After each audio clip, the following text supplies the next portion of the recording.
জোরে একটা শ্বাস নিয়ে নিজেকে কন্ট্রোল করে, অতঃপর শীতল কণ্ঠে শোধায়, নতুন বউয়ের হাতে রান্না খেতে চান বললেই তো হয়। অনুগ্রহ করে 1.5 ঘন্টা বসুন, ব্রেকফাস্ট করুন, নতুন বউয়ের রান্না খেয়েই বাড়ি ফিরবেন, কেমন? তেমন ঠান্ডা গলার উত্তরে সবাই হতভম্ব। এতটা শান্ত স্বভাব, এ যেন ঝড় আসার পূর্বাভাস দিচ্ছে। জাঙ্কুক হাসে, ইউনোদের পাশে এসে দাঁড়ায়। হানসই ভাবি, ওনাদের চা মিষ্টি দাও, আর আমার সাথে একটু রান্নাঘরে আসো। কোথায় কি আছে এটা তো আমি জানি না। জিন আমতা আমতা করে বলে, তেমা, তোমার রান্নাঘরে যেতে হবে না, আপা চলো আমরা। মা? তের কণ্ঠে মা ডাকে জিন কেঁপে ওঠে। ডাকে কিছু তো একটা ছিল। মায়া ভরা দৃষ্টিতে তের দিকে তাকায়। আজ আমি রান্না করব। তের পিছন পিছন সবাই যায়। মেয়েটা রান্না পারে কিনা আদেও কেউ জানে না। জাঙ্কুক আর ইউনোরা একে অপরের দিকে তাকিয়ে হেসে ওঠে। আজ বাড়িতে কিছু একটা হতে চলেছে, এটা সবাই বুঝতে পেরেছে। 1.5 ঘন্টা পর তে রান্নাঘর থেকে বেরিয়ে আসে। জিনরা তের কাছে যায়। রান্নাঘরে কাউকে থাকতে দেয়নি তে। জিন এসে নিজের শাড়ির আঁচল দিয়ে তের মুখের ঘামটুকু মুছে দেয়। তে আবেশে চোখ বুজে নেয়। আজ কতকাল পর মামা গন্ধটা পাচ্ছে। হঠাৎই সব ক্লান্তি যেন নিমিষেই উদাও হয়ে গেল কর্পূরের ন্যায়। এই নাও, পানিটা খাও। রান্নাঘরে প্রচুর গরম আপু। তের কথায় হানসুই হেসে মাথায় হাত বোলায়। হানসুইয়ের কোনো বোন নেই, তাই সবসময় চাইতো যা থাকুক তাকে নিজের বোনের মতোই আদর করবে। জাঙ্কুক এসে তের পাশে দাঁড়ায়। বেশি গরম লাগলে রুমে যাও, গোসল করে আসো। না, আগে এনাদের নতুন বউয়ের রান্না খাওয়াই। কথাটা বলে তে তিনজনের দিকে তাকায়। অতঃপর আলতো হেসে বলে, চাচি কাকি আন্টি যাই হন, খেতে আসুন, আমি সার্ভ। দুঃখিত, খাবার বাড়ছি। তে তিনজনকে খাবার দিয়ে জাঙ্কুকের পাশে এসে দাঁড়ায়। কি হলো, খাওয়া শুরু কর। ভয় নেই, খাবারে চামাল ঘোটা মিশাইনি। আফটার অল আমি একজন ডাক্তার হয়ে এমন দুর্নীতি করতে পারি না। তের কথায় উপস্থিত সবাই মুখ চেপে হাসে। অগত্যা তিনজনই খেতে শুরু করে। বেগুন ভাজাতে ভালো মতো খেলেও ঝামেলা হয় মাংসের তরকারি নিয়ে। একটা হলো মুখে দিতেই তিনজনের জিভ পুড়ে যাওয়ার অবস্থা। তিনজনেই কোনো মতে খাবারটা গেলে পানি খাওয়ার জন্য গ্লাসে হাত দিতে নিলে তে গ্লাসগুলো সরিয়ে নেয়। খাওয়ার মাঝে যদি শুধু পানি খান তাহলে এগুলো কিভাবে খাবেন আন্টি? তাই নো ওয়াটার, অনলি ইটিং। তের কথায় তিনজনই অসহায় দৃষ্টিতে তের দিকে তাকায়। তা দেখে তে হাসে। তিনজনেই খাবার সামনে নিয়ে বসে আছে। তে তা দেখে খানিকটা রাগী স্বরে বলে ওঠে, খাবার সামনে থেকে বসে আছেন কেন? খাবার নষ্ট করার ধান্দায় থাকলে সে চিন্তা বাদ দেন। খাবার নষ্ট আমার একদম অপছন্দের। এই খাবার যদি স্বয়ং আসলে এসে পড়ে তবু এগুলো আপনাদেরই খেতে হবে। সো তাড়াতাড়ি খাওয়া শুরু করুন। তের কথায় তিনজনই করুণ দৃষ্টিতে তের দিকে তাকায়। তের ভাবসাব দেখে জাঙ্কুক তের হাসি চাপিয়ে রাখা দায় হয়ে পড়েছে। মহিলাগুলো খাবারের দিকে তাকিয়ে আছে। অতঃপর একজন তের দিকে অসহায় দৃষ্টিতে তাকিয়ে বলে, খাবারে প্রচুর ঝাল, আর খেতে পারবো না। মহিলার কথায় জাঙ্কুকরা এতক্ষণে কেসটা ধরতে পারে। খাবার না খাওয়ার কারণ তাহলে ঝাল। তে হেসে ওঠে। অতঃপর ওদের দিকে তাকিয়ে বলে, যাদের কথা এত ছাস তারা ঝাল খেতে জানে না, এটা আমি কিভাবে জানবো বলুন? জানলে ঝাল কমিয়ে দিতাম। কি আর করবে? এই প্রথম কিমতে আনতে কোনো আউট পার্সনের জন্য রেখেছে। খেতে তো আপনাদের হবেই। নিন নিন, তাড়াতাড়ি শেষ করুন। ঘুম পাচ্ছে আমার আপনাদের খাবারের নমুনা দেখে। কতটা সময় ওয়েস্ট করেছেন আমার? আপনাদের কোনো আইডিয়া আছে? 10 মিনিটে খাবার কমপ্লিট করুন। গো ফাস্ট। শেষের কথাটা একটু জোরে ধমকে বলায় সবাই খানিকটা কেঁপে ওঠে। তিনজন মহিলা ভয়ে এবার খেতে শুরু করে। ওরা তো ভেবেছিল বিয়ে হওয়ায় হয়তো এই মেয়ে নরম মাটি হয়ে গেছে, তাই তো এতগুলো কথা শুনিয়ে দিয়েছিল। কিমট্যাংতে ভয়ানক এটা জানতো, কিন্তু খুনোখুনি ছাড়াও কথা আর কাজেও কেউ এতটা ভয়ানক হতে পারে এটা বোধহয় ওদের জানা ছিল না। তে ওদের সামনাসামনি বসে পড়ে। নিজের আঙুল দেখতে দেখতে বলে, আপনাদের প্রথম প্রশ্ন, আমার গায়ের রং আরেকটু ফর্সা হওয়া উচিত ছিল, তাই না? আমার জানা মতে বাঙালি মেয়েদের তুলনায় আমার গায়ের রং যথেষ্ট ফর্সা। আর ফর্সা দিয়ে কি করবে? আমার চেহারায় তো আর ওরা আয়নার মতো নিজেদের দেখবে না, এম আই রাইট? তের কথায় তিনজনই চুপ। আপনাদের দ্বিতীয় প্রশ্ন, আমার নাক বোঝা। কিন্তু আমার দাদু বলতো আমার নাক একদম খারাপ। তা আমার নাক আরো খারাপ দিয়ে ওনারা বা আপনারা কি করবেন? আমার নাকে কি জামা কাপড় মারবেন নাকি? তের কথায় ইউনোর এবার শব্দ করে হেসে ওঠে। বেচারি মহিলাদের অবস্থা এখন ছাইরা দেমা কান্দে পাচ্ছি টাইপ। এদের হাসি দেখে তের হাসি পাচ্ছে। তৃতীয় প্রশ্ন, রান্না বান্না এটা আপনারা নিজেরাই চেক করেছেন, তা কেমন হলো জানাবেন। আর আমি রান্না জানি। প্রায় 7 বছরের কাছাকাছি আমি বিদেশে ছিলাম, তখন নিজের রান্না নিজেই করতাম।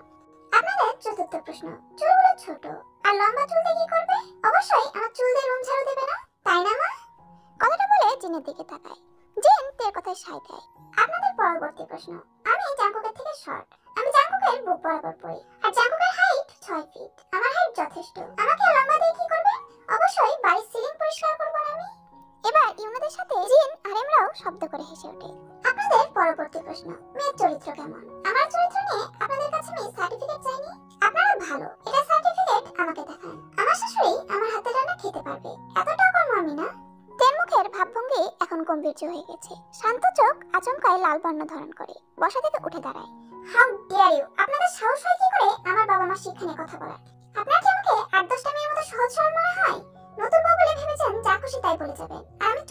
শুনবো। তাহলে শুনে রাখুন, আমার বাবা মার অপমান যে ব্যক্তি করে তাকে আমি ছেড়ে কথা বলি না। আপনাদের আমি আবার মনে করিয়ে দিই, আমি হানসুই ভাবি নই। হানসুই ভাবিকে চাতা বলেছিলেন বলে আমাকে বলবেন আমি কিমতে আনতে। কিম বংশের মেয়ে আমি, আমার রক্তে হিংস্রতা। Got it? এবার খাওয়া দাওয়া শেষ করে বিদায় হন তো, রাগ মাথায় চলে গেছে। শেষ কথাটা দাঁতে দাঁত চেপে ধরে বলে অন্যদিকে সরে এসে দাঁড়ায়। বেচারি মহিলারা অপমানিত হয়ে খাওয়া ছেড়ে উঠতে চলে তে আবারও চোখ গরম করে তাকায়। তাই বসে গপাগপ খেতে শুরু করে। আরিম এসে তের পাশে দাঁড়ায়। ভালো জব্দ করেছিস মা। এই যা, তোমায় তুই বলে ফেললাম। সবাইকে বলে অভ্যাস হয়ে গেছে তো, কিছু মনে করো না। আরিমের কথায় তে গম্ভীর কণ্ঠে বলে ওঠে, কিন্তু আমি তো রাগ করেছি। ইচ্ছে করে বলিনি, ভুল হয়ে গেছে। তোমাকে তো শাস্তি পেতে হবে। আমার ডিকশনারিতে সরি জায়গা নেই। তের কথায় আরিমের মুখটা ছোট হয়ে যায়। ভুল করে তুই বলে ফেলেছিল। তোমার শাস্তি হলো আমাকে এখন থেকে তুই বলে ডাকবে। ডাকটা আমার ভালো লেগেছে। তের সিরিয়াস মুডে ফাজলামো দেখে সবাই বোকা বনে যায়। জাঙ্কুক ফুস করে শ্বাস ছাড়ে। আরে বাবা, আমি তো এভাবেই বলেছিলাম সবার বেলায় তুই ডেকে আপন করে নেবে, আর আমার বেলায় কেন তুমি ডাকবে? আমি কি দুদিনের জন্য এসেছি নাকি? জাঙ্কুক জিনের দিকে তাকিয়ে একটা স্বস্তির শ্বাস ছাড়ে। এর মাঝে তিনজন খাওয়া শেষ করে উঠে দাঁড়ায়। ছালে অবস্থা কাহিল। তা আন্টিস কোন রান্না ভালো হয়েছে? মিনগার কথায় মহিলারা একে অপরের দিকে তাকায়। রান্না ভালো হলেও ছাল অতিরিক্ত ছিল। কেউ কিছু না বলেই দ্রুত বাড়ি ত্যাগ করে। সময় গড়ালো নিজের মতো। তে জাঙ্কুকের বিয়ের 2 মাস হতে চলল। এর মাঝে সুগা জিমিনের কোল আলো করে একজন ছেলে জন্ম নেয়। নাম ইয়ংমি, বয়স 1 মাস। তে এখন 11টায় হসপিটালে যায় আর 8টায় চলে আসে। লাইফস্টাইলে অনেকটাই পরিবর্তন এসেছে। তে প্রতিটি পদক্ষেপে জিনের আফসোস হয়, না জেনে বুঝে মেয়েটাকে এতটা নিচ করার জন্য। তে কেবলই হসপিটাল থেকে ফিরেছে। ড্রয়িং রুমে সবাই বসে আড্ডা দিচ্ছিল। তোমাদের হাসি শব্দ রাস্তায় চলে যাচ্ছে। আরে ভাবিজি, আসেন আসেন। কি ব্যাপার দেবরজি, বলুন শুনি। বলে বসে পড়ে। তা দেখে জেনে সে রাগে চোখে তে আর জাঙ্কুকের দিকে তাকায়। কি ব্যাপার মা, বাবা কি নতুন আরেকটা বিয়ে করতে এনেছে? এমন অনচন্ডী কেন তুমি? তুই বলে তোর জন্য আরেকটা না নিয়ে আসি? আমাকে কেন বলছো? বললেই হয় তোমার বিয়ের শখ হচ্ছে। আমার কাছে প্রতিদিন অনেক মানুষ আছে, লাগলে বলো এনে দিব। আর স্টেপ মাকে জেনে সে তের কান মলে দেয়। পাজি হয়ে যাচ্ছিস তুই দিন দিন। আমি না তোর মা হই? থুরি না বললাম, তুমি আমার কাকি হও। মার খাবি, যা ফ্রেশ হয়ে আয়, তারপর আড্ডা দে। জাঙ্কুক তুইও যা। যাচ্ছি তো, কান ছাড়ো, লাগছে। জিন তের কান ছাড়ে। তে হাসতে হাসতে সিঁড়ির দিকে পা বাড়ায়। পেছন পেছন জাঙ্কুক আসে। আচমকা তে থেমে পিছনে তাকে হালকা কাশি দেয়। তে দুষ্টু হেসে আরিমকে উদ্দেশ্য করে বলে, বাবা তুমি একটা বিয়ে করে নাও, আমার নতুন মা চাই, নতুন দেবর বা ননদও চাই। জিন তেরে যেতেই তে তোরে উপরে চলে যায়। তে বেলকনিতে দাঁড়িয়ে সুগার সাথে কথা বলছিল। তখনই পেছন থেকে জাঙ্কুক এসে তেকে জড়িয়ে ধরে চুলে মুখ গুজে দেয়। তে চমকে তাকায়। কান থেকে ফোন সরে জাঙ্কুকের দিকে তাকায়। কি করছেন? কথা বলছি তো। তো বলো না, আমি কি তোমাকে ডিস্টার্ব করেছি নাকি? তে ভোতা মুখে আবার কথা বলার মনোযোগী হয়। কিন্তু জাঙ্কুকের জ্বালায় বেচারি কথা বলতে পারছে না। কখনো চুল ধরে টানছে, তো কখনো চুমু খাচ্ছে, আবার চিমটি দিচ্ছে। আচ্ছা ভাইয়া, আজ রাখছি, কাল আসবো আমি। Good night. ওপাশ থেকে সুগার কথা না শুনে তে ফোন কেটে জাঙ্কুকের দিকে তাকায়। কি হয়েছে নাকি আপনার? হয়েছে তো অনেক কিছুই, কিন্তু বলতে বা করতে কই দিচ্ছিস? আপনি আমাকে আবার তুই বললেন? তুই আমাকে যতবার আপনি বলবি, আমিও ততবার তুই ডাকবো। আমি আপনার বউ হই। আমিও তোর বর হই। তে মুখ ফুলে জাঙ্কুকের দিকে তাকায়। জাঙ্কুক হেসে তের পিঠ নিজের বুকে ঠেকে পিছন থেকে জড়িয়ে ধরে। জাঙ্কুক মাথাটা নিচু করে তের দিকে তাকায়। এই মেয়ের জীবনে আসার পর রঙিন জীবনটা যেন আর রঙিন হয়ে গিয়েছে। পাত্র হিসেবে নিজের প্রাক্তনকে দেখে রাগে সোমের সারা শরীর কাঁপতে শুরু করে। পাশে গুয়ং পাত্রের মায়ের সাথে কথা বলছে। এক পাশে জাঙ্কুক, তে, সানা, সুবিন, সুগা দাঁড়ানো। তের কোলে ইয়ংমিন। জাঙ্কুক ব্রুকুচকে একবার সোমের জন্য আসা পাত্র ডিনোর দিকে তাকাচ্ছে, আবার তের দিকে তাকাচ্ছে। ছেলেটার ভাবসা মোটেও সুবিধার না। কেমন করে যেন তের দিকে তাকাচ্ছে। জাঙ্কুক তেকে গুতা দিতেই তে ব্রুকুচকে তাকায়। গরুর মতো গুতাচ্ছেন কেন? তের কথায় জাঙ্কুক চোখ রাঙিয়ে তাকায়। তে ঠোঁট চেপে হাসে। কি হয়েছে জামাইজান? রাগো কেন? বলো বলো শুনি।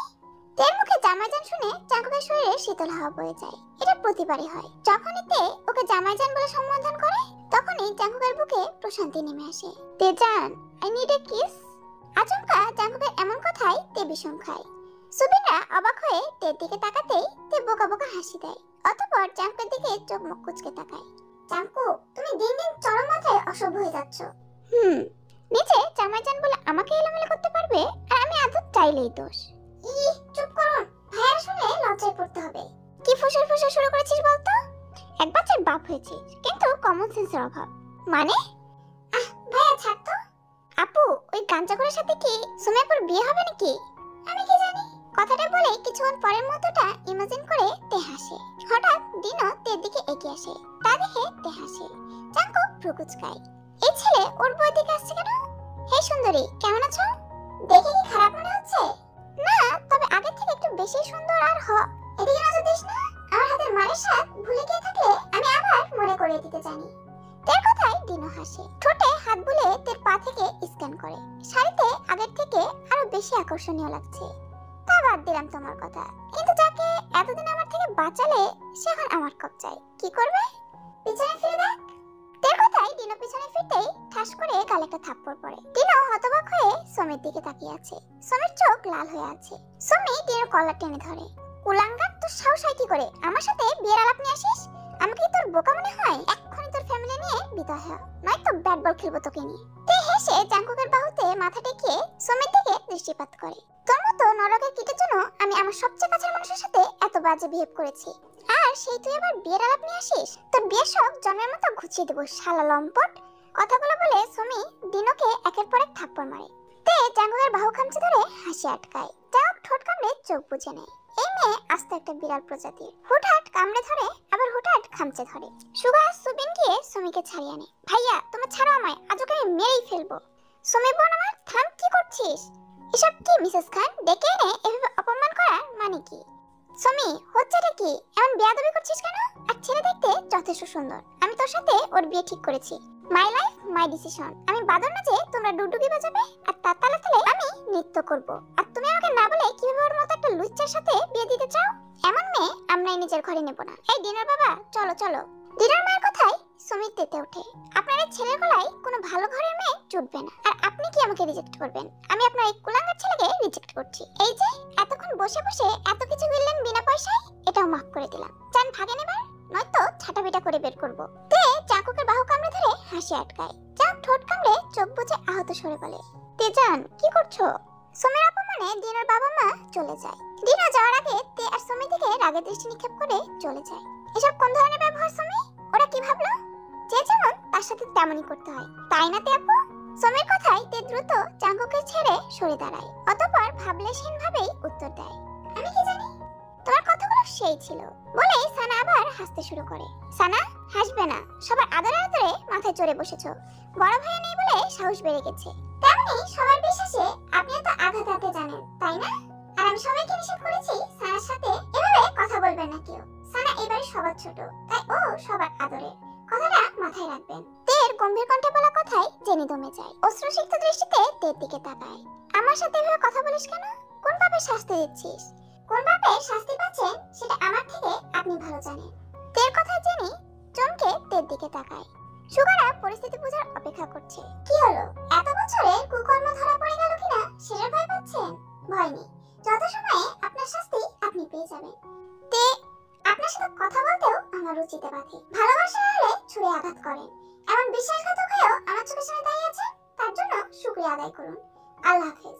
তে রহস্যময় কথার মানে কেউ না বুঝলেও দুইজন ব্যক্তি বুঝতে পেরেছে। তারা স্বপ্ন ঢুকিলে তের দিকে তাকায়। তে কথা না বাড়িয়ে বিদায় নিয়ে বেরিয়ে যায়।